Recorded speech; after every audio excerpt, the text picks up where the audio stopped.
जय जगन्नाथ सांग मैंने आज आम आउ एक नूतन गपटे शुणा। गपटीर नाम ହେଉଛି दंड विधान। समस्ते सबु प्रकार अपराध करिपारंती नाही। अपराधर किसम को देखि ताकू कार्यकारी करने को हेले सेही किसमर योग्यतार मध्य आवश्यकता रही। सेहीपरि कौनसी अपराध पई अपराधी प्रति दंड विधान करने पूर्व संपृक्त अपराधीर परिचय और से करिथिबा अपराध संपर्क में मध्य विचार आवश्यक। एही परिप्रेक्षी रे अकबर और बीरबल को नहीं ए कहानी। सम्राट अकबर दिने तांको मंत्री परिषदर सदस्य मानक सहित राजसभा बसी थांती। सौभाग्य को से दिन कौनसी प्रकार विशेष कार्य एवं गहल चली न थाए।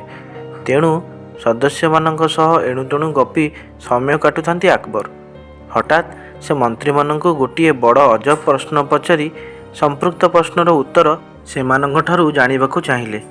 अकबर पचारिथिबा प्रश्नटी थिला, जदि हठात केही दुष्टता करि आसी मोर निशको मोड़ी दिए तेबे ता प्रति की प्रकार दंड विधान करबा उचित। अकबरଙ୍କ मुहरु ए प्रकार प्रश्न शुणी सेठारे उपस्थित सदस्य माने चिंतारे पड़गले। कि उत्तर देबे किछि ठीक करि पारले नाही। किए कहिला, महाराजଙ୍କ निश मोड़ीबार दुष्टता करिथिबा अपराधी को केवल मात्र फांसी ही यथार्थ दंड हेबो। आउ किए कहिला, केवल सीए नुहे ता सह तार समग्र परिवार को फांसी खुंटरे झुलाई देबा उचित। आउ किए कहिला, संपृक्त व्यक्ति को देशांतर करदेबा उचित। अकबर सेठारे बसी शुणुथिले ए समस्तक कथा, किंतु सेतेबेल पर्यंत सेठारे उपस्थित थिबा बीरबल कौनसी प्रकार मतामत देई नथिले। अकबर अनाइले बीरबलଙ୍କ आड़कू। तहु बीरबल बुझीगले अकबरଙ୍କ मनर कथा।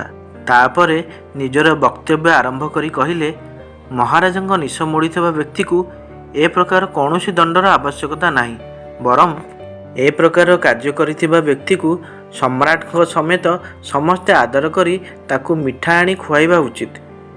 बीरबलଙ୍କ ए प्रकार कथा सुनिबा परे सेठारे उपस्थित समस्ते आश्चर्यचकित होइगले। अकबर मध्य क्रोधित होई चित्कार कले, बीरबल तुमे कौन कहूच जानीपारछ तो?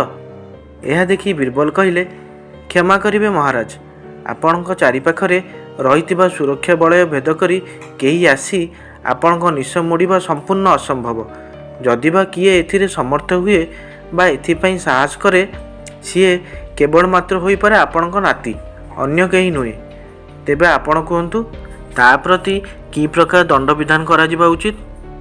बीरबलଙ୍କ उत्तर राजंग मन को पाइला और से तांको पुरस्कृत कले। देखिले तो सांग माने केते सुंदर ए गल्प। जदि भल लागि थिबो तेबे लाइक सब्सक्राइब करबा को जमा भी भूलिबेनी। रहूची, जय जगन्नाथ।